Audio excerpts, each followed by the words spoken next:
So I had this experience when we went house hunting, and if you've not watched that video, please, I'll be dropping it on my screen, so do well to watch it. I actually explained, you know, what prices of apartments are from a 1-bedroom to 2 bedrooms to 3-bedroom. Yes, I'm currently living here, like I'm in my house right now, but because of a little bit increase, we're like, okay, let's go check out other options if we're still going to get within the price we paid for this place. And I actually put it up there in as much as a lot of people wanted me to do more of such things. They want to see what apartments are like and how much they cost. I gave an average of what these things cost. So in one of the places we went to, I think because of how we were dressed, they were not so concerned about this Nigerian, you know, because I've seen a lot of Nigerians complain about not being able to get apartments in Ghana because Ghanaian landlords don't want Nigerians in their houses. In my case, in fact, I actually totally forgot about that until we got to one of the apartments and the landlord was actually there. Yes, the apartment is like kind of new, you know, they're kind of working on it. He was there with his daughter. So while we're like doing this, you know, we're just toying around. They were not, you know, they were not bad, or they were not reserved towards us. They were gisting with us normally. I think because of our appearance, because my husband was dressed like somebody who is coming from work and all that. So in the course of our discussion, and you know, they started asking us where we are from, like where in Nigeria are we from. I was wondering, I was like, why are you asking us about where? Because it was the daughter that started it. She was the one that was like showing us, like she came upstairs to show us other places. So she was like, where in Nigeria are you from? She was asking. So my husband was the one who was answering her. So he was answering her because we were with one other person, right? So he told her, oh, I'm this, he's this, and I'm Yoruba. And we're like, when I heard she's Yoruba, I said, why are you? That was when it caught my attention because I was not part of the conversation. But I said, but that's my wife, but she's Yoruba. That was when it dawned on me that what happened? Why are they asking about my tribe? Did anything go wrong? And because she's a young lady, you know, I was thinking, oh, maybe she's dating a Nigerian, or she's planning to marry a Nigerian, or she's coming to Nigeria or something. It never dawned on me that it was because of the house hunting thing we were doing. And I was interested. I said, no problem.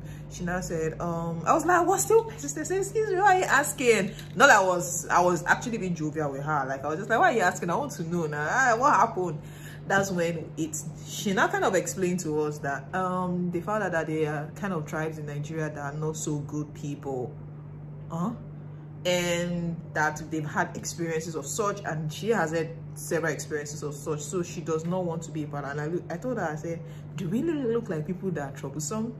Because that's one thing about, you know, generalizing about a thing. You know, I really don't understand why sometimes it's actually done a lot here. You know, we just assume that everybody, but I love the fact that she limited it to a tribe. She didn't limit it to a whole country.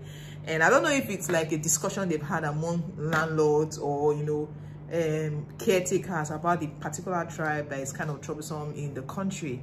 Even here in Ghana, I've heard Ghanaians talk about a particular tribe that is prone to certain things, you know, because I've had some experiences here, and when I mention it to one or two persons, I say, no, I'm sure it's from this particular tribe. I don't know if you guys understand. So that was when it dawned on me. Now I understand why some landlords don't know this. They just generalize Nigerian. No. No matter how expensive the apartment is, they won't even want to give it to you. In my case now, we didn't have such experience. This lady was only asking us about our tribe. Not like I've even gotten the house. I'm still in my house right now though. But I just needed to talk about it so that a lot of Nigerians will learn and desist from doing certain things. Just disease. Sometimes your appearance even matters. So when we were done, we were now downstairs with him, and he was now explaining certain things to us, how Nigerians can be very, very loud, or the people from this particular tribe can be very, very loud. Sometimes, you know, they live in your apartment and you come in as late as 1 a.m., 2 a.m., and you are even loud about it. Okay, why will you come in that late and you don't even care about what other people think? You are loud, like you are making noise, like you are being noisy by 1 a.m., 2 a.m. in the night. And it was shocking to me because me living in Nigeria, I lived in Nigeria all my life, but I didn't even experience any of these things in the Nigeria, right? But probably because I didn't live in that particular tribe they mentioned. I'm not going to mention the tribe here, so because not still everybody from that tribe behaves like that. I don't know if you understand, but if you still want to know, maybe you might have to private chat me. Maybe I could mention it to you so that you know, oh, okay, oh, I'm saved. I'm not part of this thing.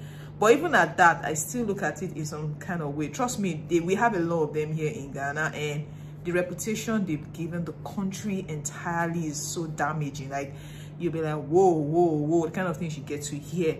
So the man was now like telling us that they come in very late. They come in with friends, like very bad friends. Okay, you can actually give your house to a Nigerian. It looks like a good, gentle young man, but the kind of friends he keeps, and you bring these friends to the house, your landlord is saying all these things, or even other tenants are saying all these things. Because even if your landlord is not living in that house, other tenants seeing these things will go and report, like, I think my life is in danger because the kind of people I'm seeing coming to this house, I'm scared for my life. Then the landlords will be like, maybe you're not doing anything about it, and they choose to quit you. Immediately your rent expires, they tell you they don't want to take you anymore, and these news go out there. A lot of landlords will be like, I don't want to be a party to this. I don't want such people around me. And it was like, yeah, I know we have Ghanaians like that, but these are Ghanaians, you know, they are your own. You even know how to manage, you know how to talk to them, or you know how to even distance yourself. But you're a foreigner, you come to another man's land, yeah, you become very, very wild. Even to me, that doesn't sound weird. Just imagine a Togolese coming to Nigeria to be very, very wide. I don't think that's okay. And this is why I'm like putting this out there to, maybe if you're a landlord, you're listening to me, not every Nigerian is like that. Sometimes trying to find out the tribe they are from, and sometimes trying to find out what they do. Because like, if you're gainfully employed, this person is going to be leaving in the morning and coming back in the night. It's not somebody that is always at home. Then you're bringing a lot of strange people into the house. The landlord also gave us an example of a Nigerian that wanted to, he wasn't even skeptical at first until he had this experience. So he said the man paid, like he called a particular amount for him, and he paid for it. Now after paying for it, you went to bring 19 more people from Nigeria to come and live in a 3-bedroom apartment. Like, who does that? 19. Like, you went to bring your whole village to come and live in a man's house, and the man is looking at you like, what? And he said he refunded his money like immediately. And that's another thing a lot of us do. You come as just one person, you know, to come and rent an apartment, and to the landlord, oh, I have somebody who is paying me 2 years, 3 years, 4 years. Some even pay up to 5 years. I'm just saying. Then the next thing you now do is you go and bring 10 people to come and live with you. If it's your own house, how are you gonna take that? That's why a lot of them feel, no, I do not want such. I don't know if you guys are understanding. So like I was saying, if you're a landlord, please don't always generalize that everybody's like that. I'm not going to even say we don't have a lot of bad people everywhere. There are bad people everywhere, and there are good people everywhere. Somehow I feel that maybe in our own case, maybe the bad ones are actually come out more than the good ones, or they project themselves. Anything bad actually spreads so quick. If you see 199 good people, only one person is going to spoil the other 99. I don't know if you understand. So that you had one bad experience with one does not mean you not generalize that everybody's like that. And we're like, it's just me and my family. Because the girl, because she was also there when the landlord was talking, was like, why would I even want to do that? Like, to go and bring 99 people. How many people do I know that will not go and bring, 19 people? How many people do I know? So sometimes some of us, I know this thing happens a lot in Africa. Immediately you hear that your brother is out of the country, you want them to bring you. Immediately you're putting so much pressure on them to come and help you. They should come and take you out and all that. Please take it easy on them. It's not as easy as you guys think. Of course, here I'm talking to Nigerians, but trust me, getting house here as a Nigerian is not so easy. So if you're a Nigerian out there, please be yourself. Like, portray the good of your family. Yes, I know a lot of people narrow it down to your country, but I feel this thing should be brought down to the family, because what you're taught in your family is what you project out there. But it's unfortunate that because you're in another man's land, they just think, oh, it's a Nigerian, it's a Nigerian. But to me, I think this is a family issue. This where this person is coming from, or the tribe, like a lot of them say. But please, as landlord, don't just feel every Nigerian is like this and you don't want to give anybody a house. Try to find out what they do, you know, how responsible a lot of people are. Trust me, there are a lot of responsible. I am responsible, at least, as you can see, and a lot of Nigerians out there are responsible. But it's just maybe just one experience you had with one person, you just you know, put it out there to every other person you tend to meet. I don't know if I've said a whole lot here.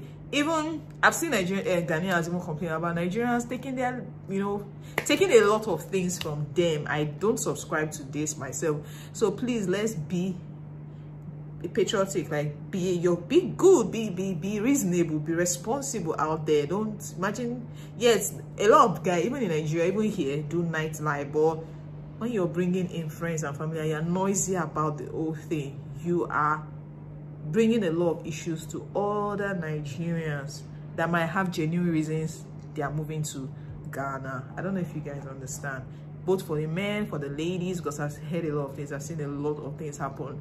I've, you know, seen so many things. Ladies come here, they promise them all kinds of jobs, they come here and they find entirely different thing. Getting house now becomes very difficult for them. They want, in trying to fend, they get to do all kinds of things to survive.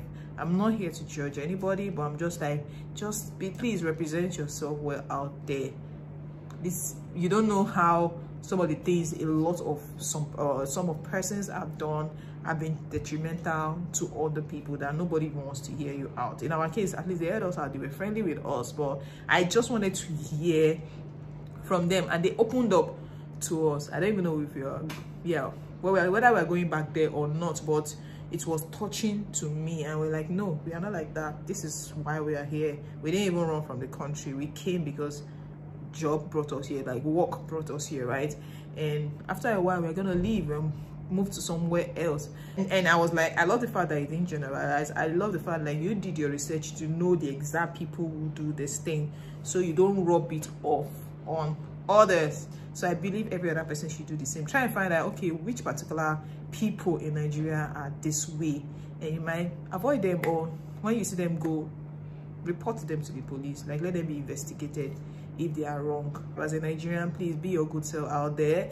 Don't bring others bad name because of the kind of things you do. In my own case, I've been very, very positive. I've portrayed myself in a way that you cannot dent me or say, oh, I sure this person is even a Nigerian. I'm a human being, I'm a Christian, so I live by what I know about the scriptures, you know. So I believe every other Nigerian out there should do the same, so that the ones spoiling us, the good ones, will be more than the bad ones, so that reputation will just be, okay, just say it's about the individual, it's not about the country. I don't know if you guys can understand me. So guys, thank you so much. Bye.